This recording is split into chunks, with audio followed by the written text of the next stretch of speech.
Bom, vamos então começar aqui. Novamente, obrigado aí, a Livre agradece por essa oportunidade de poder participar desse workshop e expor as suas preocupações e proposições para a melhoria da RAMP 795. Bom, Milão, pode passar, por favor. Então, como informamos no início da manhã, nós temos aí como principais pilares livre mercado, livre iniciativa, livre concorrência, competitividade e proteção aos consumidores. E dentre as nossas preocupações está exatamente a transparência nas políticas comerciais e de precificação das distribuidoras bandeiradas e um tratamento isonômico. Pode passar, Milão, por favor. Pode passar. A gente novamente aqui, nós entendemos bastante relevante e importante a RAMP 795 para a divulgação tanto do preço de lista como de preço indicativo, modalidade de vendas, e como adiantado na parte da manhã, nós sentimos muita dificuldade de entender a razão para que essa divulgação de preço indicativo e preço de lista e controle, homologação dos contratos e divulgação de preços ficasse só restrito a um eixo da cadeia, o eixo do upstream e midstream, e não do midstream e downstream. E é nessa linha que a gente gostaria aqui de tecer algumas considerações e ideias a respeito. Pode passar, Milão, por favor. Bom, nós, basicamente, como a Abre Livre tem apenas 1 ano e meio de Constituição, nós não participamos do processo de discussão da RAMP 795, mas nós fomos atrás para entender as motivações e razões tanto da ANP, quanto do CAD, quanto do Ministério da Economia, para a adaptação e introdução dessa resolução, e ter excluído o elo distribuição e revenda dessa resolução. E aí é interessante notar que na nota técnica 14218,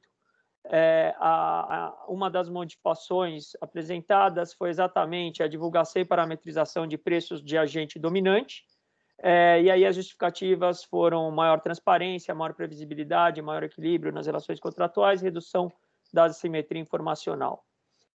Nessa linha, infelizmente, a nota técnica 14218 informou que não seria necessária essa mesma regra para as distribuidoras, e a justificativa adotada para isso foi que a divulgação de uma maior transparência de preços em um mercado oligopolista contribuiria para a colusão.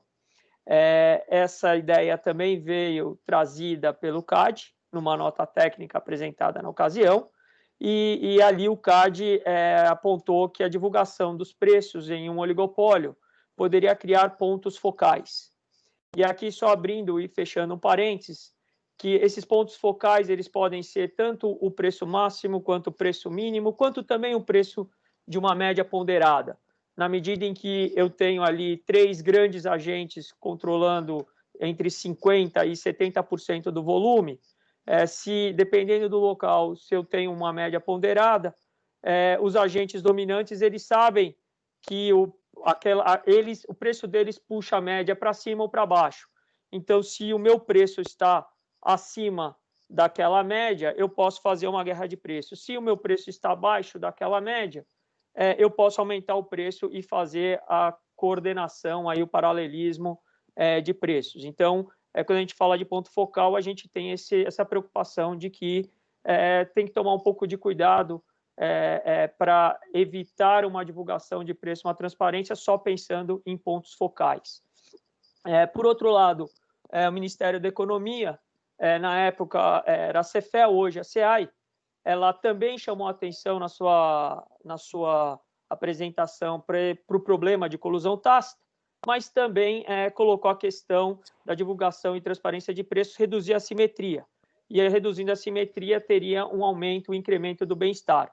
E no caso do Ministério da Economia, eles entendem, ou entenderam à época e continuam entendendo, que é preferível incrementar o bem-estar do consumidor, mesmo tendo o risco de colusão tácita, do que continuar com essa simetria informacional.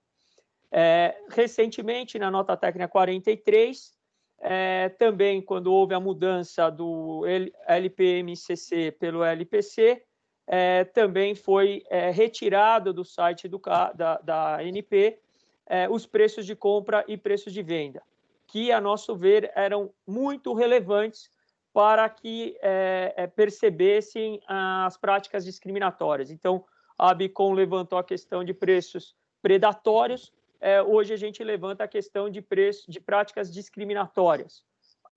Pode passar, por favor, Milão.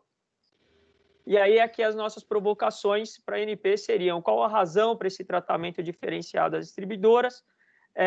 Olhando o estudo do CAD, ele trouxe papers e estudos empíricos estrangeiros, mas ele, CAD, não chegou a fazer um estudo empírico no Brasil para saber se realmente a divulgação dos preços de compra e venda traziam ou trouxeram pontos focais para paralelismos entre as principais distribuidoras do país. Também olhando os casos do CAD, a gente percebe que em nenhum caso onde distribuidoras ou revendedores foram condenados por práticas de cartel, essa discussão sobre divulgação dos preços pela ANP e ponto focal foi objeto de discussão nesses casos, o que enfraquece, a nosso ver, um pouco o argumento apresentado pelo CAD para não ter essa maior transparência no elo distribuição-revenda. Pode passar, por favor, Milão. E aí um ponto que a gente chama a atenção é se a problemática é reduzir os riscos de uma colusão tácita. A gente chama a atenção aqui que, por exemplo, pensando em base de distribuição, onde tem ali dados de volume, muitos de preços, a maioria das bases está na mão das 3 principais distribuidoras, sendo que as 3 principais distribuidoras compartilham essas bases. Então, a gente chama a atenção que se eu tenho um problema de ponto focal e colusão tácita, esse problema do compartilhamento de base também deveria ser levantado. Pode passar, Milão, por favor. Aqui é um exemplo da prática das distribuidoras de coletar preços dos próprios revendedores, exatamente para pressionar aumentos de preços na revenda, né? E a gente tem aí perguntas para fazer as distribuidoras pela razão para adotarem essas práticas. Pode ser, Milão, por favor.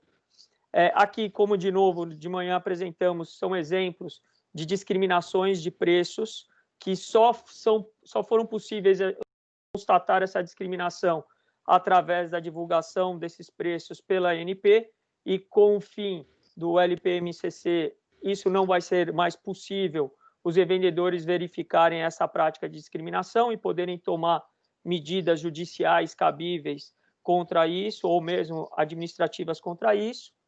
Pode passar, Milão, por favor.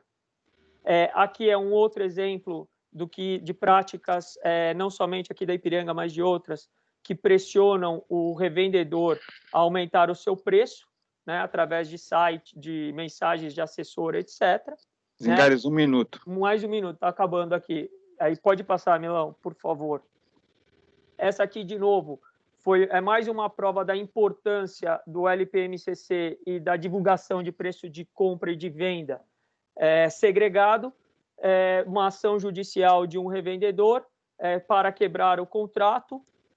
Inicialmente, não foi concedida a liminar, porque as informações de preço apresentadas pelo revendedor não eram, entre aspas, não evidenciavam, segundo uma veracidade, segundo o juiz.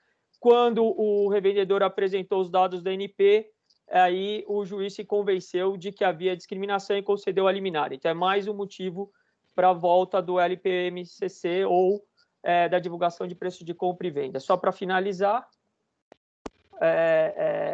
aqui seria a nossa propositura.